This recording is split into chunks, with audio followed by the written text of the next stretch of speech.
দক্ষিণ পূর্ব এশিয়ার দীর্ঘদিনের শান্তিপূর্ণ চেহারাটি হঠাৎই যেন পরিণত হয়েছে রণক্ষেত্রে। কারণ ইংল্যান্ড এবং কম্বোডিয়ার মধ্যে সীমান্ত সংঘর্ষ শুরু হয়েছে এবং তা প্রতিদিন আরও ভয়াবহ রূপ নিচ্ছে। কয়েকদিন ধরে টানা গোলাগুলি চলছে, আর এতে শুধু দুই প্রতিবেশী দেশের নয়, পুরো অঞ্চলের নিরাপত্তা হুমকির মুখে পড়ছে। এমনকি এই উত্তেজনায় যুক্তরাষ্ট্র এবং চীনের মতো দুই দেশের পরাশক্তির প্রত্যক্ষ বা পরোক্ষভাবে জড়িয়ে পড়ার আশঙ্কা তৈরি হয়েছে, যা সংঘাতকে আরও জটিল করে তুলেছে। অথচ থাইল্যান্ড এমন একটি দেশ যা গোটা বিশ্বের পর্যটকদের কাছে পরিচিত। স্বর্গরাজ্য হিসেবে ব্যাংকক, পাতায়া, ফুকেট কিংবা চিয়াংমাইয়ের মনোরম পরিবেশে ছুটে যান বিশ্বের নানা প্রান্তের মানুষ, আর বাংলাদেশি পর্যটকরাও এর ব্যতিক্রম নয়।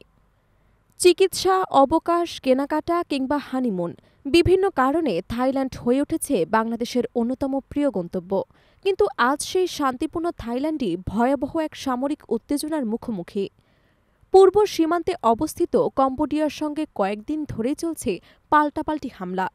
গোলাগুলির শব্দে সীমান্তবর্তী অঞ্চলে আতঙ্ক ছড়িয়ে পড়েছে। বহু গ্রামবাসী নিরাপদ আশ্রয়ের খোঁজে ঘর ছেড়ে পালাচ্ছেন।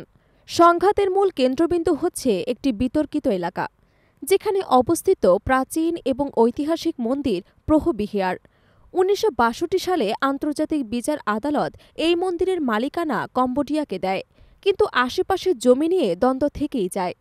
সাম্প্রতিক সংঘর্ষে থাইল্যান্ডের অভিযোগ, কম্বোডিয়ার সেনারা সীমান্ত লঙ্ঘন করে তাদের ভূখণ্ডে ঢুকে পড়ে, এমনকি হামলাও চালায়। অন্যদিকে কম্বোডিয়া দাবি করেছে থাই সেনারাই সংঘর্ষের সূচনা করে এবং এতে তাদের ৪ সেনা নিহত হয়েছেন। দুই দেশই একে অপরকে যুদ্ধ উস্কে দেওয়ার জন্য দোষারোপ করছে, যার ফলে কূটনৈতিক সম্পর্কেও চরম উত্তেজনা তৈরি হয়েছে।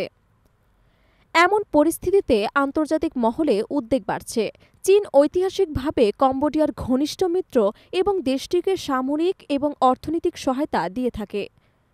অন্যদিকে থাইল্যান্ড বহুদিন ধরেই যুক্তরাষ্ট্রের কৌশলগত মিত্র এবং তাদের সঙ্গে সামরিক চুক্তি রয়েছে। তাই এই দ্বন্দ্বে দুই পরাশক্তির স্বার্থ জড়িয়ে পড়ার আশঙ্কা প্রকট হয়েছে। মার্কিন প্রেসিডেন্ট ইতোমধ্যেই বিবৃতি দিয়ে উভয় পক্ষকে সংঘর্ষ থেকে বিরত থাকার আহ্বান জানিয়ে দ্রুত আন্তর্জাতিক আলোচনার মাধ্যমে সমস্যার সমাধান চেয়েছেন। চীনও শান্তি চায় বললেও তারা স্পষ্ট করে কম্বোডিয়ার সার্বভৌমত্বের পক্ষে অবস্থান নিয়েছে, যা পরিস্থিতিকে আরও স্পর্শকাতর করে তুলেছে। এই প্রেক্ষাপটে থাইল্যান্ডে অবস্থানরত বাংলাদেশি নাগরিক এবং পর্যটকেরা চরম উদ্বেগে রয়েছে। ঢাকাস্থ থাই দূতাবাস এবং থাইল্যান্ডে অবস্থিত বাংলাদেশ দূতাবাস পরিস্থিতি ঘনিষ্ঠভাবে পর্যবেক্ষণ করছে এবং স্থানীয় বাংলাদেশিদের নিরাপদে অবস্থান এবং যোগাযোগ থাকার পরামর্শ দেওয়া হয়েছে। বাংলাদেশ পররাষ্ট্র মন্ত্রণালয় এ বিষয়ে সতর্কতামূলক নির্দেশনা জারি করেছে। এখন প্রশ্ন হচ্ছে, এই সংঘাত থামবে তো, নাকি এটি রূপ নেবে দীর্ঘস্থায়ী এক রক্তক্ষয়ী যুদ্ধে? যদি তা হয়, তাহলে শুধু থাইল্যান্ড বা কম্বোডিয়াই নয়, গোটা দক্ষিণ পূর্ব এশিয়া এক গভীর ভূ রাজনৈতিক সংকটে পড়বে, যেখানে কিনা চীন যুক্তরাষ্ট্রের কৌশলগত বিরোধ নতুন মাত্রা যোগ পাবে। এই মুহূর্তে সবচেয়ে প্রয়োজন আন্তর্জাতিক কূটনৈতিক হস্তক্ষেপ, যুদ্ধবিরতির উদ্যোগ এবং উভয় পক্ষের সংযত আচরণ। কারণ পর্যটনের স্বপ্ন, ইতিহাসের গর্ব কিংবা অর্থনৈতিক উন্নয়ন কোনোটাই যুদ্ধের ধ্বংসস্তূপে দাঁড়িয়ে টিকে থাকতে পারে না।